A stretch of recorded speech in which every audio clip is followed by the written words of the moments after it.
సరిగ్గా 10 ఏళ్ల రాష్ట్రాన్ని ఆర్థిక సంక్షోభంలోకి నెట్టేసి 7 లక్షల కోట్ల రూపాయల అప్పు చేసి అప్పు మిత్తి చెల్లించడానికి మళ్ళీ అప్పు చేసే పరిస్థితి కల్పించి మా చేతికి రాష్ట్రాన్ని అప్పచెప్తే వాస్తవాలను గ్రహించి శాసనసభలోనే ఆర్థిక మంత్రి గారు ఉప ముఖ్యమంత్రి గారు వైట్ పేపర్స్ ప్రవేశపెట్టి అక్కడి నుంచి ప్రయాణం మొదలుపెట్టి ఒక్కటొక్కటిగా సర్దిద్దుకుంటూ జరిగిన తప్పిదాలను సవరించుకుంటూ ఎవరి మీదనో ఆరోపణలు చేసుకుంటూ ఎవరినో నిందించుకుంటూ కాలం గడపకుండా ఒక మంచి పరిపాలన విధానంతో ఒకటొక్కటిగా పరిష్కరించుకుంటూ మేము ముందుకు వస్తున్నాము.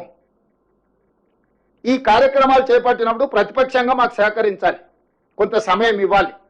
ఎక్కడైనా ఏదైనా వాళ్ళకి ఇంతకంటే బాగా పనిచేయడానికి అవకాశం ఉందన్నప్పుడు సూచన చేయాలి.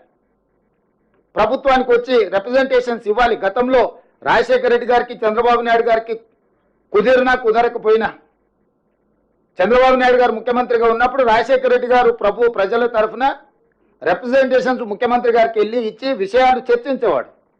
తిరిగి రాజశేఖర రెడ్డి గారు ముఖ్యమంత్రి అయిన తర్వాత సేమ్ చంద్రబాబు నాయుడు గారు మళ్ళీ ప్రజల తరఫున పబ్లిక్లో తిరిగినప్పుడు వారి దృష్టికి వచ్చిన విషయాలు నివేదికల రూపంలో ముఖ్యమంత్రులకు ఇచ్చి ప్రభుత్వాలకు సూచన చేసేవాడు.